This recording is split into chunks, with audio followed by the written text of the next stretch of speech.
Hello and welcome to episode nine of We Play Video Games. I'm Brando Calrissian, and just let me stop here for a second and mention that holy cow, there's been 9 of these buggers.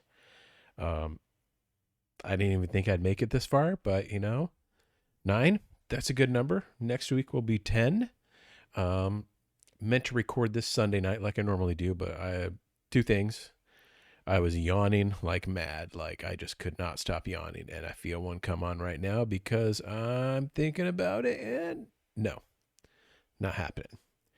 And the next thing is like I recorded it, but I had an audio track auto on and another one off. And so like 45 minutes later, I'm just like, I go to throw it in the video editing software and I'm like, shit.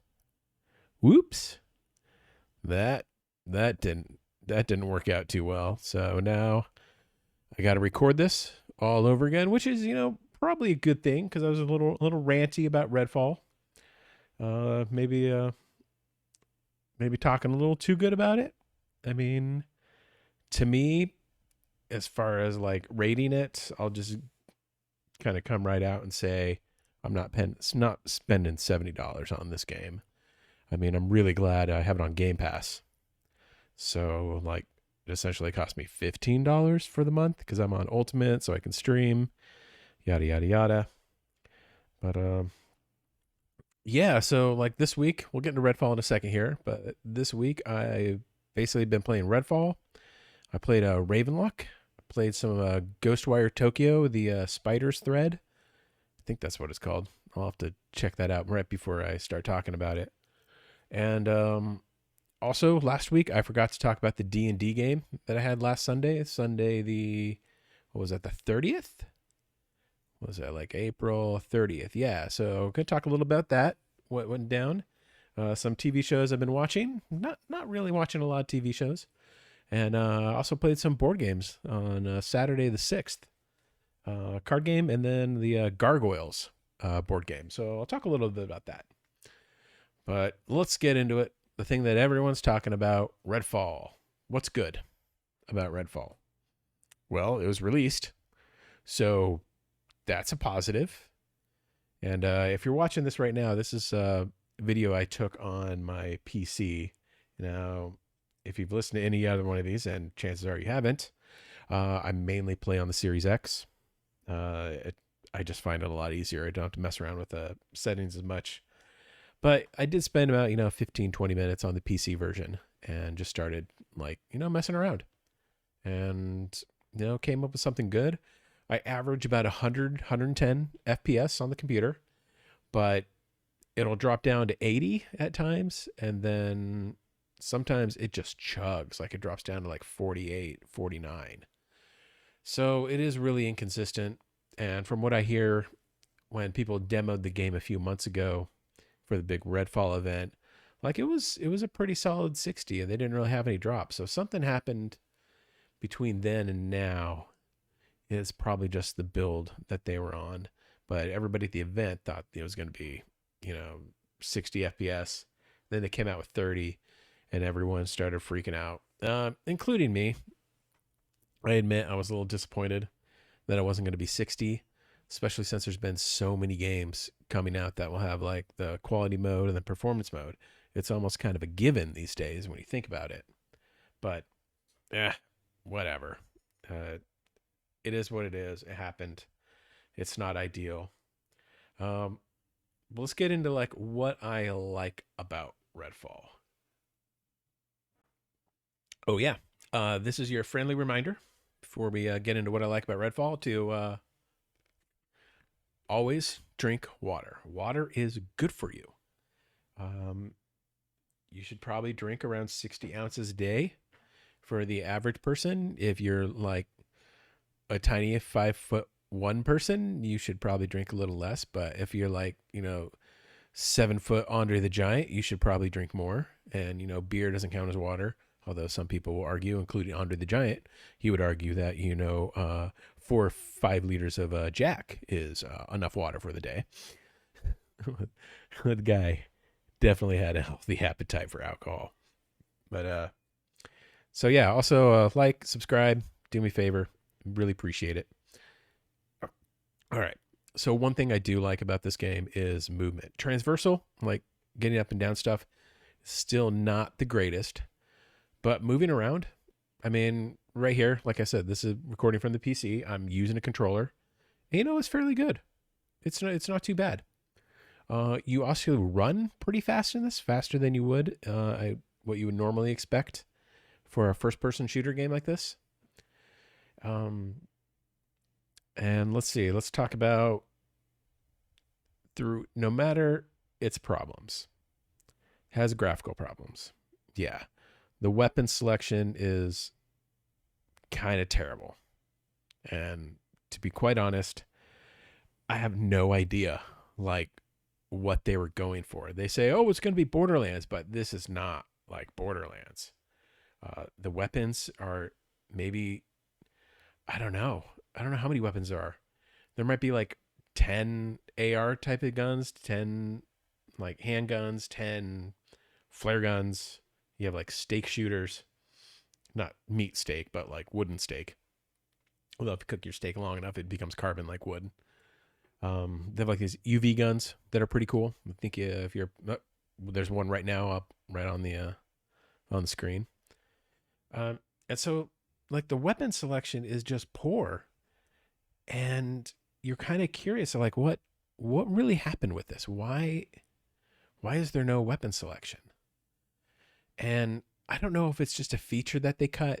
They were going to have different styles, but I was really hoping for when it came to weapons, I was really hoping for a Division style where you would get drops, you'd get a variety of drops, but then also you could customize it. And in a way, you can customize these. You can put like different stakes on, and skins, but that's not the same as giving like a sight that would allow you to, zoom in like 0.25% faster or 25% faster, or one that reduced like a shake.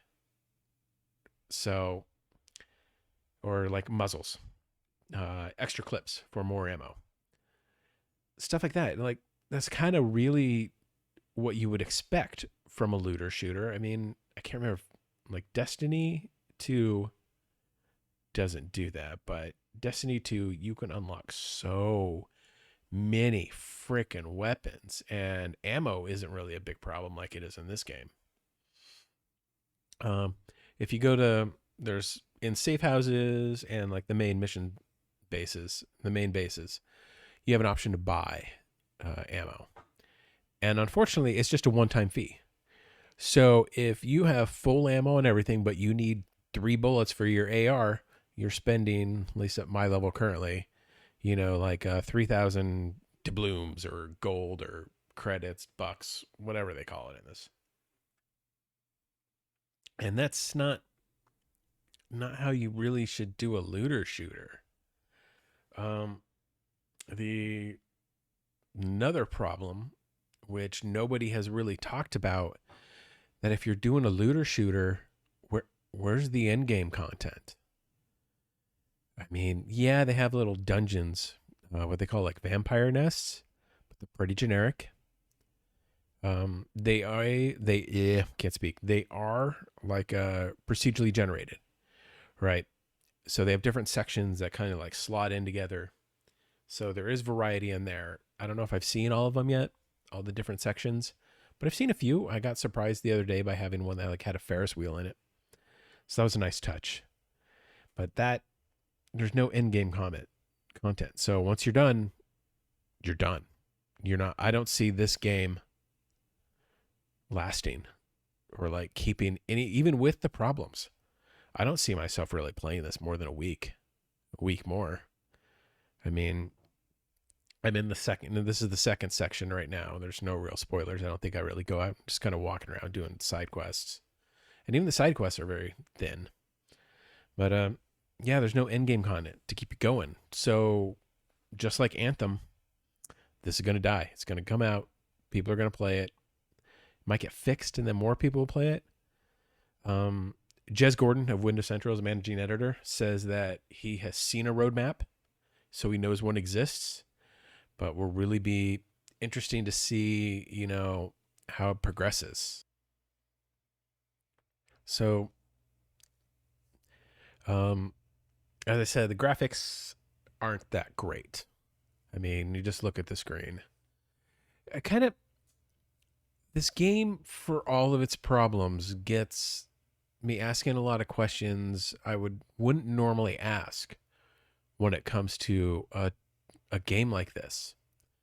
And the main thing is like, how much did this cost? Seriously, how many millions of dollars did this cost? There's no way this is a $60 million game. I mean, was it a $60 million game? Did they spend like $30 million and then be like, oh, snap, we gotta. But and like, where did all that money go? How many people actually worked on this? Oh, look, yeah, TV inputs. Kind of a nice little touch there. But yeah. So like, I was a lot of questions regarding this game, like development. Like, was there someone who basically was like, guys, this is awful. We should not do this. Or, once again, to bring up Jez Gordon from Managing Editor of Windows Central, he, on his podcast recently, Xbox 2, starring Rand al'Thor, and he came up with something like I hadn't really thought. And maybe it is a problem with Game Pass, or maybe it's just a problem with, development in general. Games cost so much money. We're talking like, 60, 70, $100 million that maybe they're being released in these broken states because they just have to release it. Like, they can't really cancel it. Look at Ubisoft. How many games have they canceled in the past, couple of years? 50, 60? I mean, who knows? There's always news out there. But like, that's just money down the drain. So maybe these people are like, this game is a bomber. It's going to bomb. It's not good. But we could spend, another $2 million to get it at least released, get it to the point with released. Maybe we can recoup that 2 million and then, another 10, 20 million on top of that, and, just get it out the door. So instead of losing like our shirt, we just lose like a kidney. So that's another question like he was talking about on his podcast, and it made me really think, like, is that what happened? And also, gamers have a very short memory, especially when it comes to Bethesda games. I mean, there's only a few studios like in Bethesda that are kind of like allowed creative freedom, and I think that's id, and even Arcane. Like, Dishonored was great, the second one was okay, but then they had the Death of the Outsider, I think it was, kind of like a mini game. And then when you look at Wolfenstein 3D, the second one was good. First one was good. Second one was good. But then they were like, had these DLCs that were supposed to be DLCs, but then they kind of just, they made a little more money, or put in a little more money, and just did them as full releases. So instead of, releasing it for $20 as a DLC, they released essentially a whole new game for, $40. And Bethesda is definitely known for cutting corners on all their games. Skyrim shipped broken. It bricked PS3s. Like, they were told, do not buy it, do not run this for the PS3 because it'll brick it. My friend Samantha, she was so hyped for Skyrim. It was like, she talked about scooters, the Phoenix Rising soccer team, and Skyrim. Like, that's what she talked about. And she got it. And within a day, she's like, what the hell? It bricked my PS3. So she was one of the people that it bricked. And that's I heard about it from her before, it started like leaking out on the internets. So Bethesda doesn't really have a good track record to begin with of releasing good games on launch. So I don't know why. Okay, well, I know why people expected more from Redfall. I think it was mainly because there's been such a drought in games, and this was supposed to be like the big one. Yep, see, there you go, trying to hit people in the back and like failing. Um, there was just, I think, too much expectation on this, and Bethesda software did a really poor job about managing those expectations and describing what this game was. I thought it was like going to be like Far Cry. So I'm like, shit, I'm going to have so much to do. I'm just going to get sick of it. I'm just going to plow through it. But there's really not that much to do as far as like missions. And there's like one things that are collectible and a couple of other minor things, a few missions, but nothing like a Farscape. Even Borderlands had like way more to do than this game. And there's no end game content. But as I said earlier, there's a roadmap. Maybe they'll release it. Maybe they won't. Maybe they're just going to like get this to a playable state. We'll give the 2 extra characters and then we're done. I kind of hope that's not the case. I would really like to see them put some time and effort in this game and it to become a banger. Because as you play it, there's a lot of fun. There's a lot of fun in exploring. There's a lot of fun in like going to houses and looking at the scenes and reading the little comments and the little notes. The gunplay isn't too bad. Like I've played worse, but I played better. So yeah, that's pretty much Redfall. Just one last thing to talk about. The enemy AI. I think the way they designed it reminds me kind of a lot like Deathloop, where at first the AI is kind of weird, but as you got further in the day, it got better and better. I think that's what this was. Like at level 1, these guys are nothing. But at higher levels, I mean, they start firing. They start hitting. They start swarming you. There's definitely more of them. Those guys right there, like they have little turrets they can drop. Electronic turrets. But yeah, AI needs to definitely be worked on. So hopefully upcoming patches, they work on AI. They get the weapons sorted out.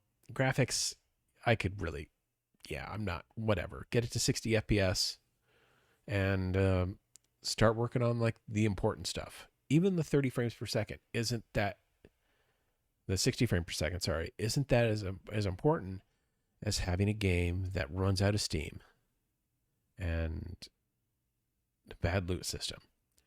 Fix the enemy AI, fix the gun system, fix the mission system, and let the 60, come in a month or a few months. Work on that last. Get the bones of this game good, and then start working on the optimization to get 60. That's all I'm going to say about that.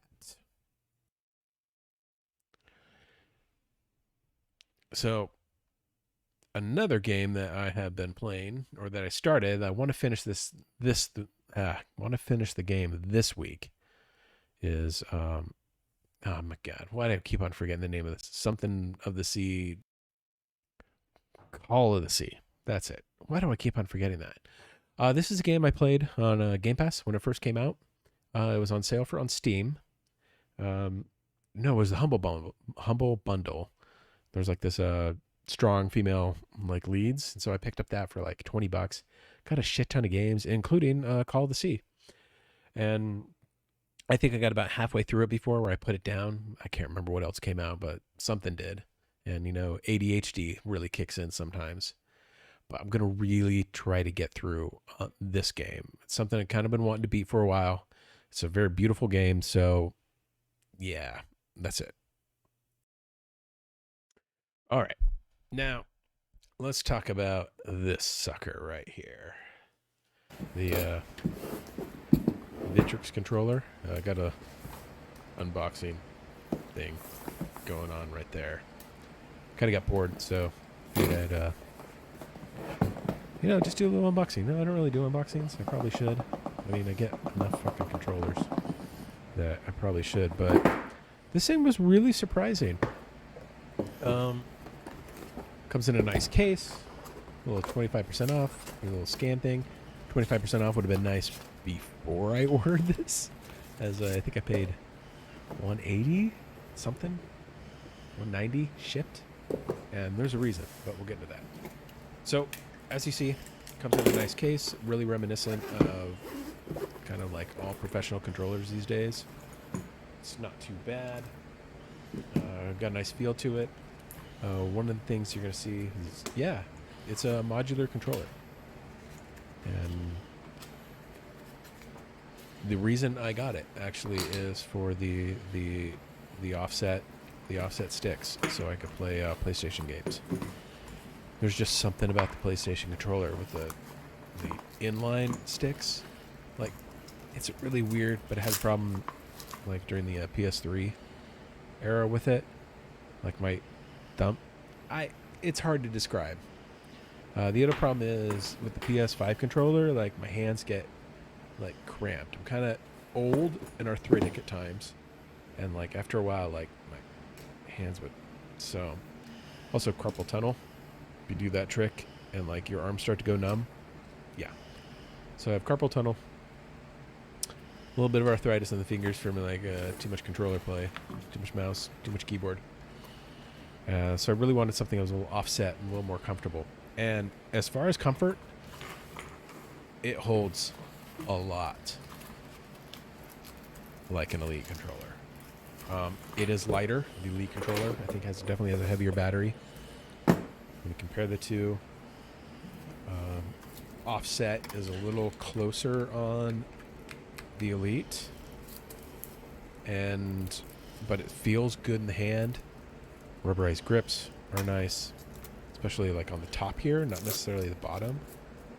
Top definitely has a nice feel to it. Thumbsticks, left, right, really good click. One thing I was really surprised are the shoulder buttons, and the X square, triangle, O buttons they're a little plasticky. I guess they don't have the same weight as the Elite. A little clickier, if you can kind of hear that. Yeah, I wonder if it's let me get a regular Xbox controller here.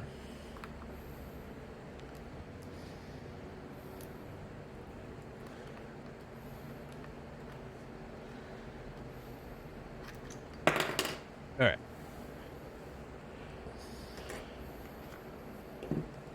They weigh about the same. Actually, I should get a scale out and like weigh it. Here's my Project Scorpio controller. Yep.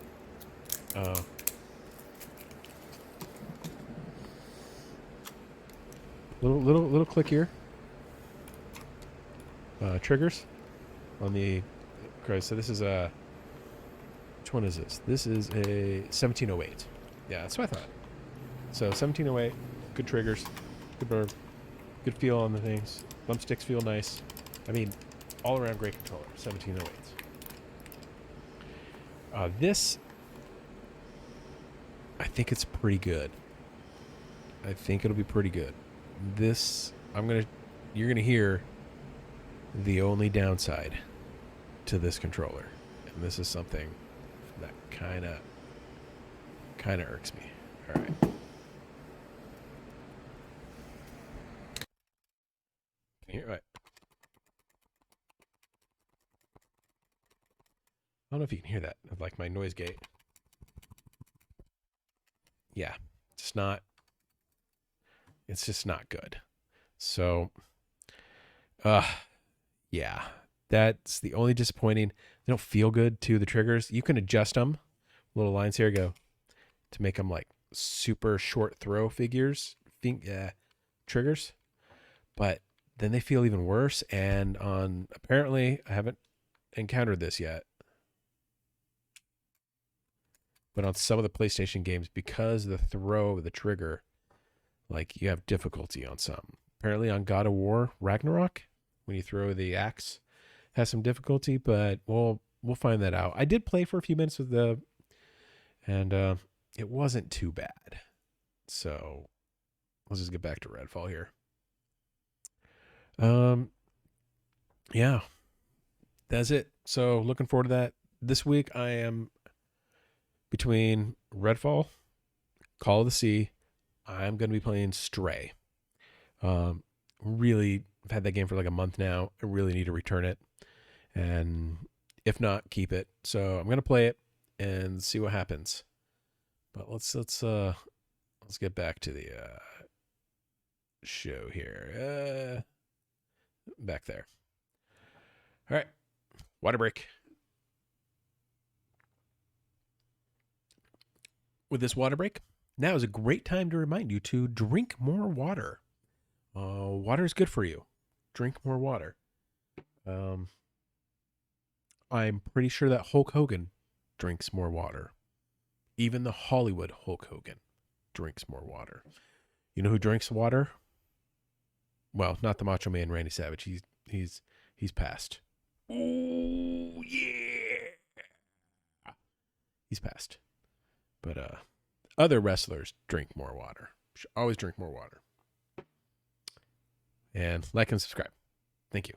All right, on to the next game, and all right, on to the last video game of the day. We're going to be talking about Ravenlok. This was one that kind of debuted over about a year ago, actually, on one of the Xbox upcoming events, like the I guess it was Gamescom last year, the year, like what's coming in the next 12 months.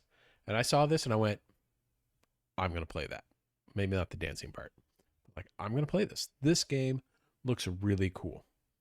And surprise, surprise, it is. It's a really fun game. It's very polished. There were very, very few bugs like I could see when it came to this game. Um, I guess graphics, I mean, look at it. I mean, it's a fun little game. All these little bosses are all kind of different fights. Really nice. Some of them are more difficult than others. Like that guy was a pain in the butt, a little spore guy. But yeah, it played good. My biggest problem with it is that it wasn't hard. It was really easy to avoid, and a lot of the boss fights were just too easy. But you know, what am I gonna do? If you look at like what the game is, and I think it's like a $30 game or $25 for that, you get a lot of value. Holy cow! I think it took me about 7 hours to beat. I didn't 100% it, but you know, I got a good chunk of the achievements. Found a bunch of the unlockables. Wore some funny hats. The story was really good. It was basic, very Alice in Wonderlandy. Combat was really fun, but coming back to the it's too easy. Um, I know the best way to make the combat in this game just shine and be amazeballs, so to speak, is to just add the extra step of a Souls game and have a stamina bar. If you had a stamina bar in this game, the difficulty would double. And I honestly think it would be, you don't even need the stamina for like running, because running's kind of integral in this. But blocking, dodging, swinging your sword, it just, if you had that stamina, like thumbs up. I think I would rate this a 10 out of 10. Um, but right now it's like an 8.5 just because it's just not difficult. Killing the bosses wasn't as rewarding as say a From Software game like an Elden Ring. Because I just plowed through them.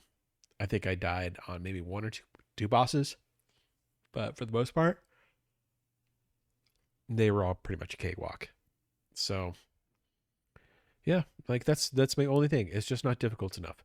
Add a stamina bar, and I'd still recommend this game to everybody, but I recommend more hardcore users. If it had a stamina bar, that's it. My biggest complaint about this game: graphics good, level layouts good, little tiny quests are fun. The characters are cool. The boss designs are awesome.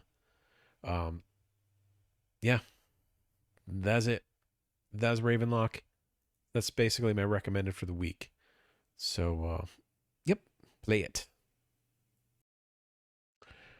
All right. Let's see. I played a little Ghostwire Tokyo, the Spider's Thread. I thought I had some captures for that, but I didn't. And as I mentioned earlier, what I'm going to be playing this week, the main things are going to be Redfall. Going to finish up Redfall. This by the Sea. Oh my God, what is it? Something.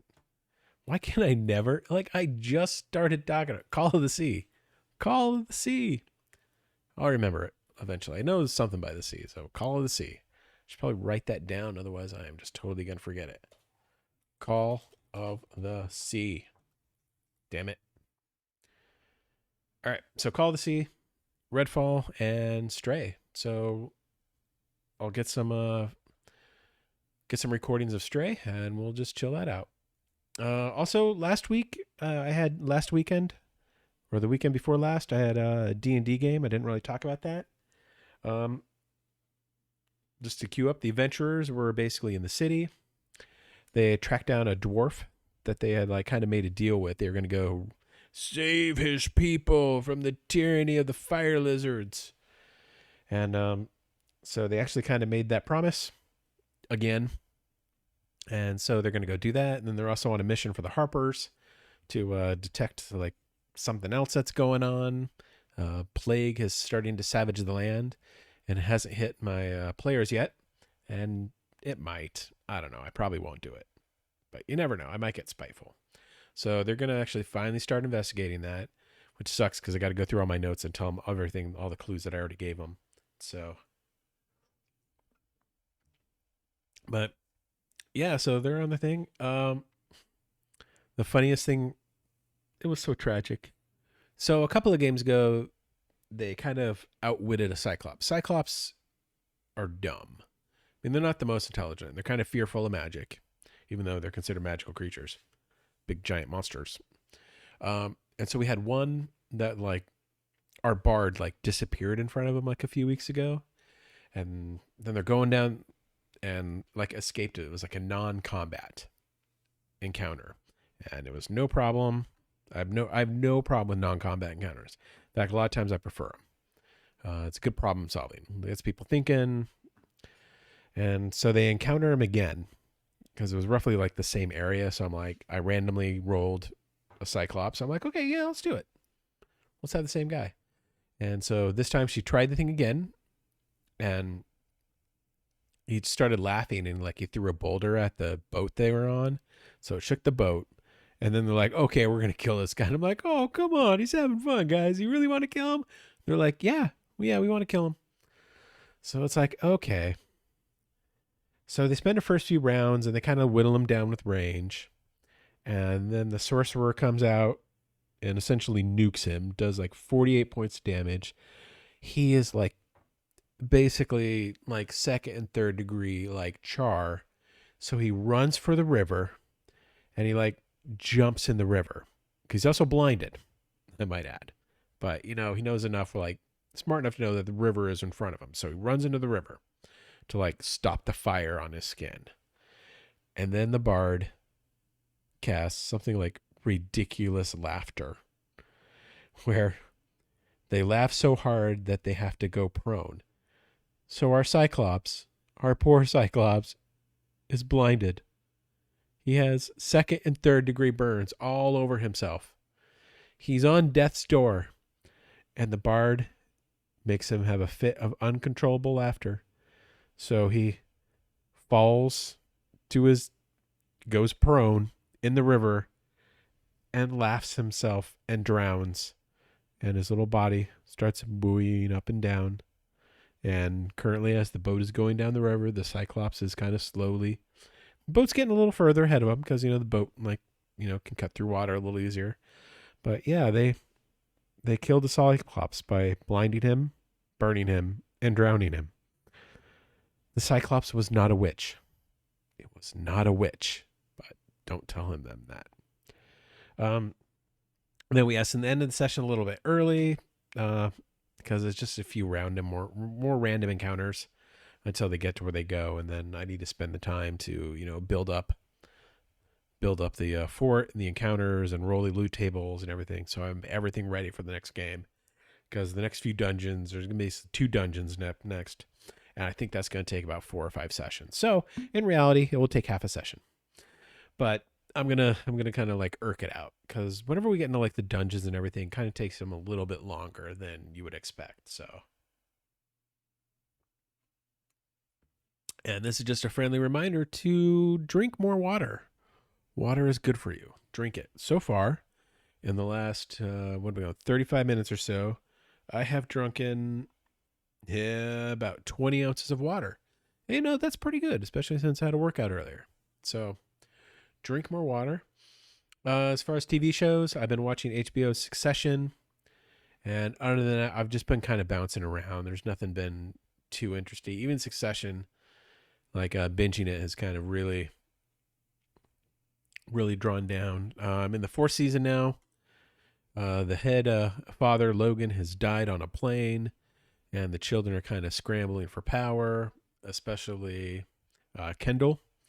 He's like, well, I'm really kind of disappointed in Kendall, because I thought he'd have a little bit more personal growth.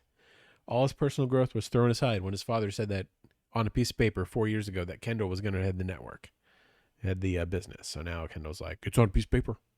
It's on a piece of paper. He wanted me to do it. Dad wanted me to do it. And everybody's like, well, yeah, at one time, but you stabbed your dad in the back. Yeah, but still, it's on a piece of paper. He said he wanted me to do it, so I'm going to do it.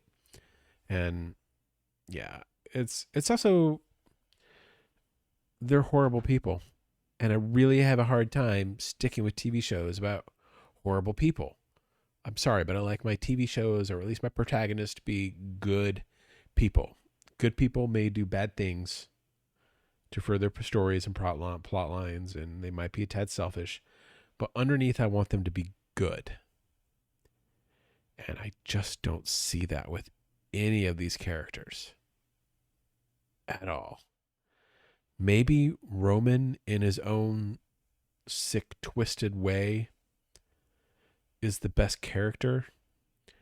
Or maybe it's just that he's kind of like, the show's humanized him in a sense that you want him to be good. And I don't know, but we'll see. Up next, movies. I haven't really seen any movies that are worth mentioning. Yeah, no. And then last but not least, I did play some board games. We played the Gargoyles board game. It's a cooperative board game, and it was pretty fun. First mission was okay. We were kind of my wife and I had played it before, and we had some friends that really wanted to play it. So, and they thought it was like a card game, but no, it's like a multi-level tabletop. You have these little buildings. It's cooperative, and so we played the first mission. It was fun, and the second mission was fun until it got a little tedious towards the end. But up until then, up until like the last 20 minutes, it was pretty fun. So that's a game I recommend. Get Gargoyles. It's a Disney property. If you haven't seen it, pick it up on sale. $20. It's got 4 different scenarios, and I think it's worth it. $5 a scenario. Yeah, definitely worth it. It's a good game. And with that, I think we're done. So, subscribe. Really appreciate you sticking with me for 40 minutes this week. A little longer than we normally do, but that's it. And shit. Did I screw it up again? The media source? No, I didn't. So, all right. Adios. Cha cha. Drink more water. Bye.